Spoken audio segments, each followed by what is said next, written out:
अन्ना हजारे को धोखा दिया, देश की जनता को धोखा दिया, अपने देश के संविधान को धोखा दिया। अब कहाँ कहाँ धोखा देकर तू और आगे बढ़ेगा। इस केजरीवाल की मानसिकता देशद्रोही गद्दारों के साथ है, इसका हाथ गद्दारों के साथ है, इसके ऊपर झाड़ू फिरनी चाहिए। और इस बार देश की जनता से अपील है, पूरे भारत में कहीं भी केजरीवाल का कोई समर्थक नजर आए, उसी झाड़ू से उसका स्वागत होना चाहिए।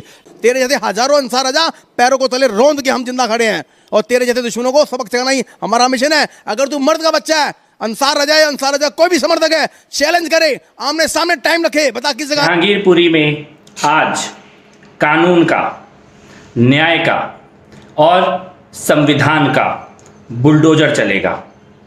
ये जो अवैध कब्जे हैं, गैर कानूनी धंधे करने वाले लोग हैं, हाथों में पत्थर उठाने वाले जिहादी, इनके प्रदूषण से दिल्ली की मुक्ति होनी बहुत ज़रूरी है। ये जो जहांगीरपुरी सी ब्लॉक का इलाका है, ये जो कबाड़ी मार्केट है, ये सुप्रीम कोर्ट की गाइडलाइंस के खिलाफ चल रहा है। अवैध कब्जा है, 5-5 मंजिल के जो मकान है सब गैर कानूनी है और बांग्लादेशी घुसपैठियों का गढ़ है। ये जो व्यक्ति अंसार पकड़ा गया है, सट्टा चलाना, गांजा, स्मैक, इलीगल पार्किंग, इस प्रकार के सारे अपराधी धंधे, इससे पहले ये आर्म्स एक्ट में अवैध हथियारों के साथ भी पकड़ा जा चुका है। इस प्रकार के लोगों के ऊपर कानून का बुलडोजर चलना बहुत ज़रूरी है। दिल्ली में आज ये जो कार्रवाई हो रही है, पूरी दिल्ली इस प्रकार की कार्रवाई का इंतजार कर रही थी। जिस प्रकार की पत्थरबाजी, बम, हमले, गोली बांग्लादेशी घुसपैठियों के द्वारा चलाई गई, हनुमान जन्मोत्सव के दिन यहाँ तक कि पुलिस वालों तक के ऊपर हमला करने की हिम्मत की है। आज का ये कार्रवाई, बुलडोजर की कार्रवाई, दिल्ली में न्याय, कानून और संविधान के राज को स्थापित करने के लिए निर्णायक साबित हो। विनय मानद समुद्र जल गए 3 दिन बीत, बोले राम सकोप से भय बिन होत न प्रीत। ये एक षड्यंत्र पूरे भारत में चल रहा है। पूरी दुनिया के लोग जो भारत विरोधी हैं, षड्यंत्रकारी हैं, जो पाकिस्तान, चाइना और हिंदू विरोधी एजेंडे पे काम करते हैं, उनके पैसे के बल पर पूरे भारत में एक षड्यंत्र के साथ ये योजनाबद्ध तरीके कार्य चल रहा है कि भय बिन होत ना प्रीत। जब तक इन दुष्टों के दिलों में भय पैदा नहीं किया जाएगा, डर पैदा नहीं किया जाएगा, तब तक ये दंगे पूरे देश में होते रहेंगे। और ये दंगे तब तक होंगे जब तक कायर हिंदू पलटवार करके इन्हें जवाब नहीं देगा। हिंदुओं को अपनी आत्मरक्षा के लिए सशस्त्र क्रांति का बिगुल बजाना होगा। जब तक हम लोग मिलकर हथियार नहीं उठाएंगे, अपने मान सम्मान, अपने देवी देवताओं के सम्मान की रक्षा के लिए, अपनी बहन बेटियों के सम्मान की रक्षा के लिए हम जब हथियार उठाएंगे, तो ये लोग बिलों में घुस जाएंगे। पूरी दुनिया का इतिहास गवाह है, ये जिहादी कौम कभी भी आमने सामने की लड़ाई नहीं लड़ती। ये अचानक छुप के पीछे से वार करती है, दंगा करती है, लूटपाट करती है, बहन बेटियों का बलात्कार करती है, गौ माता की हत्या करती है और मंदिरों का विध्वंस करती है। ऐसे लोग लातों के भूत होते हैं और लातों के भूतों को बातों से समझाया नहीं जा सकता। ये भारत के अंदर विभाजनकारी मानसिकता के ऊपर काम कर रहे हैं। इन्होंने एक पाकिस्तान धर्म के आधार पर ले लिया। अब भारत के अंदर कम से कम 500 पाकिस्तान पल रहे हैं। कश्मीर फाइल का जो सच है पूरे देश के कोने कोने में चल रहा है। कश्मीर फाइल देखने के बाद भी अगर हिंदुओं को अपने ऊपर शर्म नहीं आती तो डूब के मर जाना चाहिए। लाउड स्पीकर के माध्यम से हिंदुओं को हर रोज चुनौती देते हैं, अल्लाह अकबर का नारा लगाते हैं कि अल्लाह के अलावा कोई पूजनीय नहीं है, कोई भगवान नहीं है, और जो अल्लाह को नहीं मानेगा उसे काट दिया जाएगा। जो मस्जिद में नहीं जाएगा, नमाज नहीं पढ़ेगा, उसे काट दिया जाएगा। इसी एजेंडे पे काम ये पूरे वर्ल्ड में कर रहे हैं। हम लोग केवल भारत की बात करते हैं। अभी स्पेन के अंदर, श्रीलंका के अंदर यात्रा निकली, उन यात्राओं पे उन लोगों ने भी वहाँ पे हमले किए। वहाँ तो कोई बजरंग दल, विष्णु परिषद या कोई जय श्री राम लगाने वाला नहीं है। इनकी लड़ाई जो पूरी दुनिया में कि जब तक धरती पे आखिरी काफिर जिंदा है तब तक जिहाद जारी रहेगा। और इस जिहाद में अगर मुसलमान मारा जाता है तो उसे जन्नत में 72 हुरें मिलेंगी। अगर वो बच जाता है तो जीते जी हिंदुओं की जवान बेटियां इनके लिए सेक्स का काम करेंगी, उसका ये उपयोग करेंगे, उसी जीते जी जन्नत भोगेंगी। ये ब्रेन वॉश करके इनकी मानसिकता जो बनाई गई है, तब तक ये मानसिकता नहीं बदलेगी। कुरान के अंदर जो काफिरों के नाम पर काफिरों को मारने की जो आयतें जड़ी गई हैं, मनगढ़ंत कहानियां गढ़ के बनाई गई हैं, जब तक उस कुरान पर प्रतिबंध नहीं लगेगा, उस मानसिकता पर, उस विचार पर प्रतिबंध लगेगा, तब तक ये पूरे वर्ल्ड के अंदर दंगे पंगे और ये झगड़े चलते रहेंगे। जब तक भारत में सेक्युलर नाम का कीड़ा घुसा हुआ है, सेक्युलर ये भेड़िए राजनेता केजरीवाल जैसे, मुलायम सिंह जैसे, अखिलेश यादव जैसे, मायावती जैसे और अन्य जितने भी लोग इन मुल्ला मौलवियों को सपोर्ट करते हैं, इनकी हर बुराई का पर्दा डालने का प्रयास करते हैं, जब तक इन देशद्रोही गद्दारों के पीछे सैकड़ों राजनेताओं का पक्ष रहेगा, समर्थन रहेगा, तब तक ये कब्जे में आने वाली नहीं है। और मैं देश की जनता से अपील करता हूं कि इनसे भी पहले जो देश के गद्दार, भेड़िए, दुष्ट हिंदू विरोधी राजनेता हैं, उनको सबक सिखाना चाहिए। इनका सामाजिक बहिष्कार होना चाहिए। पूरे भारत से सेक्युलर राजनीति का सूर्यास्त होना चाहिए। अगर यही काम चाइना में होता है तो कोई मुसलमान बोलने की हिम्मत नहीं करता। चाइना में इनके पिछले वहां पे इन्हें नमाज भी पढ़ने नहीं दी जाती और इनके घर के बाहर 786 भी लिखने नहीं दिया जाता।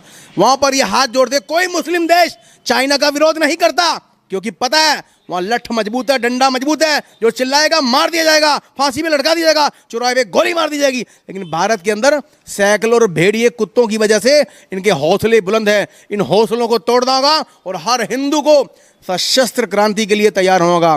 अपने मान सम्मान, आत्मसम्मान की रक्षा के लिए अगर आप लड़ नहीं सकते तो जो लड़ रहे हैं उनका सहयोग कीजिए, जो संघर्ष कर रहे हैं उनको आर्थिक मदद कीजिए। इस पूरे झगड़े की जड़, पूरे योजना की जड़ केजरीवाल ही है। केजरीवाल की वजह से ही इन सारे मुल्ला मौलवियों के हौसले बंधे। जब मुल्ला मौलवियों को 25,000 रुपये महीना केजरीवाल अपनी तनख्वाह से देगा तो वो एक तरफा फैसला जो इनके हौसले बुलंद करता है, तो वहाँ मंदिर के पुजारी भी रहते हैं। ये भेदभाव क्यों?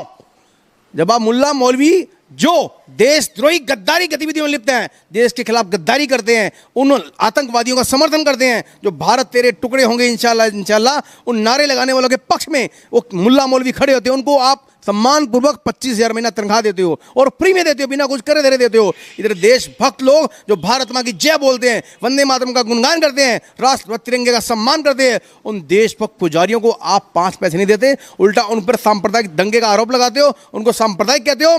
केजरीवाल, तू इस देश के ऊपर सबसे बड़ा कलंक है, तू इस भारत का सबसे बड़ा गद्दार है, इस भारत की जनता का, हिंदू विरोधी जनता, हिंदू समाज का सबसे बड़ा दुश्मन है तू। तेरे जैसे लोगों की वजह से भारत आज इस हाशिए पे खड़ा है।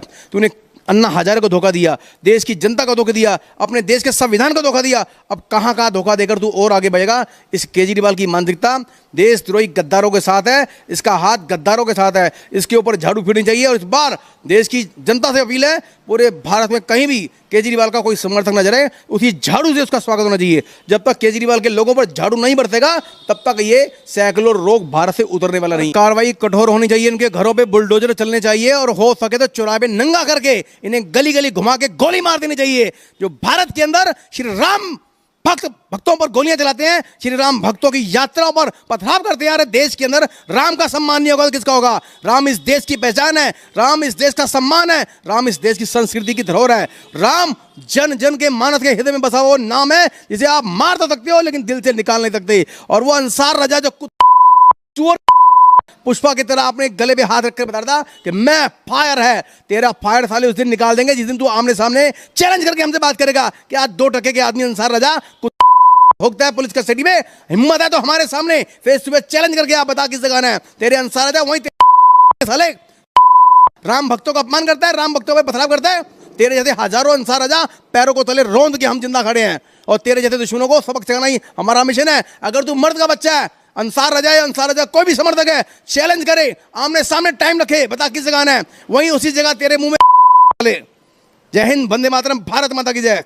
रोहिंग्या मुसलमान, बांग्लादेशी मुसलमान और घुसपैठिए पाकिस्तान के समर्थक पूरे दिल्ली को घेर चुके हैं और दिल्ली की जनता को ये सोचना कि फ्री के लालच में अपनी गर्दन कटवाने के लिए आप तैयार हैं। आपने 1 बोतल पानी फ्री ले लिया, 1 महीने का बिजली का फ्री ले लिया, लेकिन उसके बदले में अपने पूरे परिवार की बहन बेटियों की जान को जोखिम में डाला दिया। और बहुत जल्द जो जहांगीर में हुआ है और जो कश्मीर में होता था, पूरी दिल्ली की हर गली चौराहे पे नजर आएगा। बहन बेटियों का बलात्कार सरेआम चौराहे पे होगा, मंदिरों को तोड़ा जाएगा, आप शादी ब्याह नहीं कर पाओगे, आप अपने माथे पे टिक्का नहीं लगा पाओगे। इसलिए सोचिए, आज जो आपको एक चारा डाल के फ्री का लालच देके आपको गुमराह करके अपने वशीभूत किया जा रहा है, आने वाले कल में यही आपके पड़ोसी आपके घर में घुस के आपकी बहन बेटी का बलात्कार करेंगे, कोई आपकी सुनवाई नहीं होगी, आपके मंदिर तोड़े जाएंगे, कोई कानून आपकी फरियाद नहीं सुनेगा, आपको चौराहे पे नंगा करके मारा जाएगा, आपकी यात्राओं को बैन किया जाएगा, आप कुछ नहीं कर पाए। आपकी डेड बॉडी को जलाने के लिए भी उनसे परमिशन ली जाएगी, लेकिन परमिशन नहीं मिलेगी। आपको अपने घरों के अंदर, जैसे कश्मीर में अपनी डेड बॉडी को दफनाया जाता है, ऐसे ही आपको अपने घरों के अंदर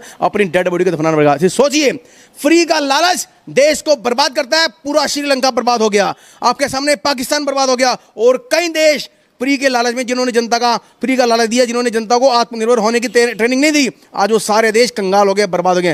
भारत पूरी दुनिया के अंदर पहले भी विश्व विजेता था, विश्व गुरु था, आगे भी है और आगे भी रहेगा। लेकिन मैं हिंदुओं से अपील करता हूं, या तो आज ही जहर खा के मर जाओ या अपनी बहन बेटियों के सम्मान की रक्षा करे। जो भी हिंदूवादी संगठन काम कर रहे हैं उन्हें तन मन धन और गन से सपोर्ट करे। लड़ नहीं सकते तो जो लड़ रहे हैं उनको पूरा सहयोग करे।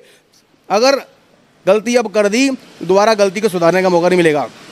समय समय पर हिंदू जाति गर तू गलती करती ना, गैर ना तेरे राजा होते, इतना कष्ट उठाती ना। अरे दंड मिल जाता उस कुलघाती घोरी को तो बढ़ता हुआ कुल घाती ना। समय समय पर हिंदू जाति गर तू गलती करती ना, गैर ना तेरे राजा होते, इतना कष्ट उठाती ना, इतना कष्ट उठाती ना। ये गलतियां बार बार हिंदू समाज कर रहा है। मोहम्मद गौरी को 16 बार माफ करके पृथ्वीराज चौहान ने जो गलती कर दी वो गलती आज भी हम भुगत रहे हैं। उस वक्त अगर मोहम्मद गौरी को मार दिया होता तो आज भारत के अंदर मुसलमान नाम की कोई चीज़ ना होती। जयचंद को मार दिया होता तो भी आज भारत के अंदर मुसलमान नाम की कोई चीज़ ना होती। ऐसी सैकड़ों गलतियां पूरे वर्ल्ड में हमारे हिंदू समाज के लोगों ने की। हमने हमेशा इन पर तरस खाया है, इन पर रहम किया है, इन पर दया की। और पूरी दुनिया का ये एक मिसाल है कि मुसलमान जब भी संख्या में कम होता है भीख मांगता है, हाथ जोड़ता है, मुझे बचा लो, मेरे बच्चे रो रहे हैं, मैं भूखा हूं, प्यासा हूं, नंगा हूं, मुझे शरण दे दो। और ये मुसलमान लोग शरण लेते हैं हाथ जोड़ के, पैर पकड़ के, रो के, लेकिन शरण लेने के बाद कुछ ही समय बाद उसी शरण दाता का कत्ल करते हैं, उसकी बहन का बलात्कार करते हैं और पूरे देश के अंदर हिंदू विरोधी गतिविधियों में सम्मान के साथ काम करते हैं। ऐसे शरण दाताओं को मैं माफ नहीं करूंगा। जय हिंद, जय भारत, वंदे मातरम। दिल्ली में बुलडोजर सरकार तब आएगी जब केजरीवाल को नेस्तनाबूद कर दिया जाएगा। जब तक दिल्ली में केजरीवाल जैसा कंजर है तब तक भारत सुरक्षित नहीं है। और दिल्ली में बुलडोजर चाहिए, योगी जैसा मुख्यमंत्री चाहिए तो केजरीवाल जैसे कंजर को उसी झाड़ू से मार करके साफ करके पूरे दिल्ली से भगा देना चाहिए, तब जाके दिल्ली सुरक्षित होगी।